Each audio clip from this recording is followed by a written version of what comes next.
பிஸ்மில்லாஹிர்ரஹ்மானிர்ரஹீம். அனைவருக்கும் அஸ்ஸலாமு அலைக்கும் வரஹ்மத்துல்லாஹி வபரகாத்துஹு. இன்றைய எங்களது தைலி 90 நண்பர்கள் வட்டத்தின் ஆரோக்கிய சைக்கிள் சவாரி, அதைத் தொடர்ந்து ஒரு வைத்திய ஆலோசனை.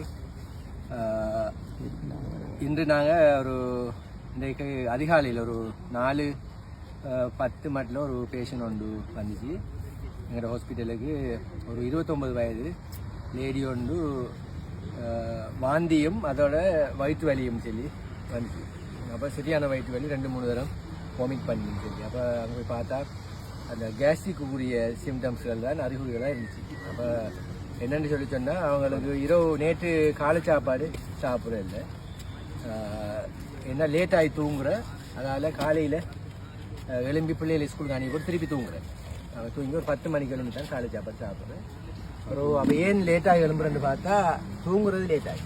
அப்போ ஏன் தூங்குறது லேட் ஆகின்னு பார்த்தா ஹஸ்பண்ட் வெளிநாட்டில் இருக்குது. அப்போ அதனால் அப்படி கோல் காய்ச்சிட்டு இருந்து ஒரு 12:30-1 மணிக்கு பிறகு தான் தூங்குறது. அப்போ சாப்பிட்றதும் 9-10 மணிக்கு சாப்பிட்டு போட்டு தான் அப்படி தூங்குறது. இதுதான் ஹிஸ்ட்ரி. அப்போ என்னென்னு சொல்லி சொன்னால், அப்போ நாங்கள் அந்த கேஸ்ட்ரிக் கொமனாக எல்லாரும் யாரை கேட்டாலும் எனக்கு கேஸ்ட்ரிக் இருக்குன்னு சொல்லித்தான் நான் மருந்து எழுத கொடுத்துட்டுவாங்க. எனக்கு கேஸ்ட்ரிக் இருக்கு சார், குளிசைகளை பார்த்துட்டாங்கன்னு கேட்பாங்க. அப்போ கேஸ்ட்ரிக்குங்கிறது ஒரு தொடர்ச்சியான நோய் ஒன்று இல்லை. இந்த சீனி, ப்ரெஷர், கொலஸ்ட்ரால்னு சொல்லிச்சுன்னா எனக்கு அஸ்மா வீசிங் இருக்குந்தா எனக்கு அந்த வருத்தம் இருக்குன்னு சொல்லிக்கலாம். ஆனால் கேஸ்ட்ரிக்ங்கிறது அப்படி சொல்லக்கூடாது. நோயாளி எனக்கு கேஸ்ட்ரிக் இருக்குன்னு சொல்லக்கூடாது. அது இருந்தால் அப்படி ஒரு நாளைக்கு தான் அந்த கேஸ்ட்ரிக் மாதிரி வரணும். அப்போ நம்மளோட பிரதேசத்தில் கேஸ்ட்ரிக் தொடர்ச்சியாக இருக்குது. எல்லாரும் வீட்டையும் அந்த கேஸ்ட்ரிக் பாவிர குளிசையில் வச்சுட்டு அதை தொடர்ச்சியாக பாவிக்காங்க. அது பிள்ளையான ஒரு ப்ராக்டிஸ். என்னென்னு சொல்லிச்சுன்னா, அந்த கேஸ்ட்ரிக் ஏன் வருதுன்னு சொல்லிச்சுன்னா நம்ம எல்லாரும் மலையும் கொள்ளணும். உண்மையாக உணவால் கேஸ்ட்ரிக் வரது இல்லை. எல்லாரும் நினைக்கிறேன்னு சொல்லிச்சுன்னா, நாம் வெண்ணெய் சாப்பாடு சாப்பிட்டு உரப்பு சாப்பிட்டுட்டால கேஸ்ட்ரிக் வருதுன்னு நினைக்காது. அப்படி இல்லை. எப்படியெல்லாம் உரப்பு தங்குறாக்கெல்லாம் இருக்காங்கன்னு எல்லாம் விளையாட்டிட்டுறாங்க. உதாரணமாக டெய்லி அந்த கிழங்கு டேஸ்ட்டும் கடும் போட்ட உணவுகள் சாப்பிட்றாக்கெல்லாம் இருக்காங்க. அவங்களுக்கெல்லாம் கேஸ்ட்ரிக் இல்லை. வெள்ளம் புள்ளியெல்லாம் சாப்பிட்டுறாங்க. அது உண்மை என்னன்னு சொல்லிச்சுன்னா, சாப்பாடு உரிய நேரத்துக்கு சாப்பிடாதான் பிரதான காரணம் கேஸ்ட்ரிக். அதில் அந்த மெயினாக இந்த இரவு சாப்பாடு எல்லா வீட்டுகளையும் பிந்து கடுமையாக 9:30, 10 ஆகுது. சில டைமில் 10:30, 11 ஆகுது இரவு சாப்பாடு சாப்பிடுது. அப்போ அதை நாங்கள் மாற்றி அமைக்கணும். ஏன்னா இரவு சாப்பாடை நம்ம பிந்தி சாப்பிட்டு போட்டு நாம் தூங்குறதும் பிந்துது. அப்போ தூங்குறதும் பிந்துது தானே. அப்போ பிந்தி தூங்குறபடியாக இருந்தாங்க என்ன நடக்குதுன்னு சொல்லிச்சுன்னா, அந்த நம்ம உடம்புல ஸ்ட்ரெஸ் கூடும். அதாவது நித்திரை முழிக்கிறது, டென்ஷன் அரிக்கிறது, யோசனை, கவலைகள், இப்போ இதுகெல்லாம் என்ன செய்யணும்னா எங்களோட உடம்புல கேஸ்டின்ங்கிற ஒரு ஹார்மோனை கூட சுரக்கும். அந்த கேஸ்டின் கூட ஹைட்ரோக்ளோரிக் அமிலத்தை உற்பத்தி. அப்போ அதான் நம்மளோட அசிட் கூட வர நெஞ்செறிகிற பௌத்திக சொல்கிறாரு. அப்போ நம்ம மன அமைதிங்கிறது முக்கியம். உதாரணமாக நாம் எங்களோட நபிகள் சில வாழ்க்கை முறையில் எடுத்தோம்னா மகரிபோடையே சாப்பிட்டு வேலையாகவே தூங்கிருக்காங்க. இல்லை மகரியோடு சாப்பிட்டா நம்ம நோன்பு திறக்கிற மாதிரி டைம், அந்த டைமுக்கு சாப்பிட்டோம்னு சொல்லிச்சுன்னா நம்ம 9-10 மணிக்குள்ளே நம்மளோட உணவு எல்லாம் சமைப்பாடு அடைஞ்சிடும். இப்போ அதுக்கப்புறம் நாம் கழிஞ்சாலும் நம்மளோட உணவு மேலே வராது, நெஞ்சுக்குள்ளே வராது. இப்போ பாருங்கள் எல்லாருமே என்ன செய்வாங்கன்னா இந்த ஒரு நெஞ்செறிகிற மாதிரி, தொண்டைக்குள்ளே சளி மாதிரின்னு சொல்லுவாங்க. என்ன தொண்டைக்குள்ளே சளின்னு சொல்கிறதெல்லாம் அந்த அமிலம் கேஸ்ட்ரிக் ஜூஸ் தானே தொண்டைக்குள்ளே இருக்கிறது. சில சொல்லுவாங்க காலையில் எழுமினா சார் கடும் சளி தொண்டைக்குள்ளும்பாங்க. அங்கே தடுமல் இருக்கான்னு கேட்டால் தடுமலும் இல்லை, தும்மலும் இல்லை, இருமலும் இல்லை. அப்போ சளிங்கிறது தும்மல், தடுமல், இருமலோட வந்தால் தான் சளி.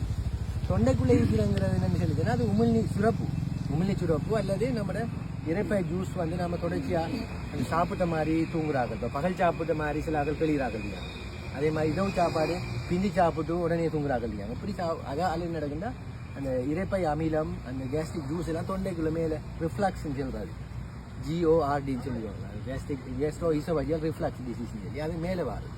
அதான் இந்த உடம்பு எரிகிற சில நெஞ்சுக்குள்ளே சேர்த்து அந்த இரவு பேஷண்ட் அந்த முதுகையும் சேர்த்து நோவுன்னு சொல்லி அது அந்த கேஸ்ட்ரிக்கிற ஒரு சிறப்பான ஒரு இதான. அது என்னென்னா நெஞ்சோட சேர்த்து அதுக்கு எதுக்கு முதுகு பக்கத்துலேயே பெயின் வரும். இதுதானே இறைப்பை அந்த கனெக்ஷன் அதுக்குடைய நரம்புகள் சின்ன தெரிவிக்கும். அதனால் அந்த அறிகுறியும் சேர்ந்த மாதிரி வருது. அப்போ சில ஆக்கள் வேறு மாதிரி பயப்படுவாங்க, கேஸ்ட்ரிக் மாதிரி இல்லைன்னு நினைப்பாங்க. அது கேஸ்ட்ரிக் தான் இருக்குது. அப்போ நம்ம பிரதானமாக நான் சொல்லுவேன், இப்போ இரவு சாப்பாடு நம்ம ஏழியாக சாப்பிட்டோம்னா நம்ம தூங்க போகிற டைமில் உணவெல்லாம் சமிபாடு அடைஞ்சி இறைப்பையிலைக்கு உணவெல்லாம் உடலுக்குள்ளே போய் நம்மளோட பாடி சிஸ்டம் எல்லாம் ஓஃப் ஆகிடும். இப்போ அப்படி இல்லாமல் நான் முந்தைய ஒரு ப்ரோக்ராம் கழிச்சினாங்க பிந்தி சாப்பிட்டோம்னு சொல்லிட்டுன்னா அந்த உணவு சமிபாடு அடையிறதுக்கு நாம் தூங்கினாலும் நம்மளோட சமிபாட்டு தொகுதி தூங்காது. தொடர்ந்து இயங்கி கொண்டிருக்கு. அப்போ நம்மட உடல் உறுப்புகளுக்கு வந்து ரெஸ்ட் இல்லாமல் இருக்கும். நம்ம சமீபாட்டு தொழில் இருக்கிற உறுப்புகள் இடைப்பை, குடல், அகத்துறங்கிறது, அகத்துறங்கின் சுரப்பிகள், அதே மாதிரி நொதியங்கள், அதுக்கெல்லாம் வேலை செஞ்சிருக்கோம். அந்த சுரப்பியெல்லாம் வேலை செய்யும். அப்போ நாம் நினைக்கும், நாம் தூங்கின நினைக்கும் நம்மளோட உறுப்புகள் வந்து தூங்காமல் இருக்கும். அது ஒரு டென்ஷன், ஒரு ஸ்ட்ரெஸ் தான் அது. அதனால நாங்கள் ஏர்லியாக சாப்பிட்றதும், அதே மாதிரி சாப்பிட்டு ஒரு 2-3 ஹவர்ஸுக்கு பிறகு தான் எப்பயும் நாங்கள் சாயம் பகல் சாப்பாடு. அதால் நவீன வாழ்க்கை முறையில் வந்து பகல் சாப்பாடு அவங்க எடுத்ததா இல்லை. காலை சாப்பாடும் மகரிப் சாப்பாடு தான் இருந்துச்சு. ஏன்னா பகல் சாப்பாடு எடுத்தால் நம்ம தூங்கப்படாது. தூங்கி நம்ம செலுத்தோம்னா நம்மளோட உணவு வந்து மேலே வார பிரச்சனை கூடும். அப்போ அதாவது வந்து கேஸ்ட்ரிக் தன்மை கூட இருக்குது. அப்போ அது உண்டு. மற்றது காலை சாப்பாடு. இப்போ நான் பாருங்கள், நம்மளோட பிள்ளைகள்லாம் எப்படி இளம் பிள்ளையெல்லாம் வந்து இரவையில் லேட்டாகி சாப்பிட்றதும் லேட்டாகி தூங்குறதும், அதனால் காலையில் சாப்பாடு செய்ய திண்டுது. இப்போ நம்ம எளியாக தூங்குற ஆளுக்கு, இப்போ 10 மணி 10:30 தூங்குற ஆளுக்கு எப்படியும் அதிகாலையிலேயே நம்ம ஒளிம்பிடுவோம். 3:30-4 மணிக்கு நம்ம ஒளிப்பிட்டோம். ஏன்னா நம்ம சாப்பிட்டதும் வந்து எளியாக தானே 6-7 மணிக்கு சாப்பிட்டேன். அப்போ என்ன செய்யும், உங்களுக்கு அடுத்த பசி ஸ்டார்ட் ஆகி. அப்போ எப்படியும் நீங்கள் 3:30-4 மணிக்கு போகிறோம், உங்களுக்கு நார்மலாகவே நீங்கள் எழும்புவீங்க. எழும்பினா நம்ம மற்ற தொழுகை முறைகள், தாஜி தொழுகிறது எல்லாமே வடிவா சிஸ்டமாக போகும். நம்ம காலை சாப்பாடையும் வெளியாகவே சாப்பிடணும். என்ன நம்மளுக்கு பசி. அப்போ அந்த சிஸ்டம் அழகாக எல்லாம் ஒர்க் பண்ணும். அப்படி வாரத்தால் காலை சாப்பாடு பிந்துறாக்களுக்கும் நம்மளுக்கு அந்த கேஸ்ட்ரிக் வாரதுக்கான சான்ஸ் கூட. காலை சாப்பாடு பிந்துடும். உதாரணமாக சில ஆக்கள் வந்து காலை சாப்பாடு 10-10:30 தான் காலை சாப்பாடு சாப்பிட்றாங்க. சில ஆக்கள் காலை சாப்பாடே இல்லை, டீயோட ஏதாவது ஒரு லைட்டாக தின்னு போட்டு இருக்காங்க. அப்புறம் என்ன செய்யுது, 10-10:30 பசி வருது. அதுக்கு பிறகு வேறு இதுகளை சாப்பிடுது பெண்கள் தான். அப்போ அதில் பெண்கள் வந்து காலை சாப்பாடு சாப்பிட போகிறோம். அதால் டேப்லெட்ஸ் பாவிக்கிறாங்க, மருந்து பாவிக்கிறாங்களும் உரிய நேரத்துக்கு எடுக்காங்கல்ல. காலை சாப்பாடு பிறந்ததுனால சில டைமில் டேப்லெட்டும் எடுக்காங்கல்ல மார்னிங் டோஸ்லாம். அதனால கேஸ்ட்ரிக்கு பிரதானமான காரணம் இது எல்லாரும் ஞாபகம் வச்சுக்கணும், உரிய நேரத்துக்கு சாப்பிடாதான் காரணம். அதான் பிரதான காரணம்.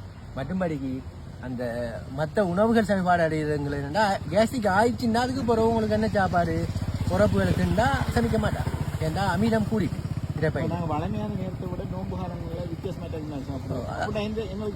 விரலி அதைத்தான் சொல்றேன். அதாவது காலை சாப்பாடும் நம்ம மெயினாக காலை சாப்பாடு அதிகாலையில் சாப்பிட்றோம் சகருக்கு. அதே மாதிரி நோன்பு சுரக்கம் ஏர்லியா, அப்போ நம்மளுக்கு கேஸ்ட்ரிக் வராது. அதெல்லாம் நான் சொல்றேன், அதாவது பகல் சாப்பாடு சாப்பிடலேருந்து யாருக்கும் கேஸ்ட்ரிக் வராது. அப்படி இருந்திருந்தா நம்மளுக்கு நோன்பு கடமையாக்கப்பட்டிக்க மாட்டான். என்ன பகல் சாப்பாடு சாப்பிடாம இருக்க. அப்போ எல்லாருக்கும் கேஸ்ட்ரிக்கை உருவாக்குற மாதிரி ஒரு தீர்ப்பு வந்திருக்க மாதிரி 30 நாளும். அப்போ அந்த 30 நாளும் நாங்கள் பகல் சாப்பாடு இல்லாமல் இருக்கோம். அதனால பகல் சாப்பாடு ஒரு ப்ராப்ளம் இல்லை. ஒர்க்கிங் கம்யூனிட்டி ஒர்க் பண்ணுறாங்க பகல் சாப்பாடு சாப்பிடக்கூடாது. சாப்பிட்டீங்கன்னு சொல்லிச்சுன்னா உங்களுக்கு தூக்கம் வரும், ஒர்க் பண்ணிடலாம். பகல் சாப்பாட்டுக்கு ஏதாவது ஃப்ரூட் ஜூஸுகள், பழங்களை சாப்பிடுங்க, அல்லது வெஜிடபிள்ஸ் அப்படி ஒரு சூப் மாதிரி எடுத்தீங்கன்னா ஃபுல்லாக ஒர்க் பண்ணி போட்டு நீங்கள் வெளியாகவும் பசி வந்துடும். உங்களுக்கு மாதிரி போல சாப்பிடலாம். அழகான உங்களோட சிஸ்டம் எல்லாம் அழகா ஒர்க் பண்ணும். அதனால இந்த சிஸ்டத்தை நீங்க ஃபாலோ பண்ணீங்கன்னா உங்களுக்கு கேஸ்ட்ரிக் வராது. வலிமா அந்த பாட்டியில சொல்லுவோம் நைட்ல போடுவோம்.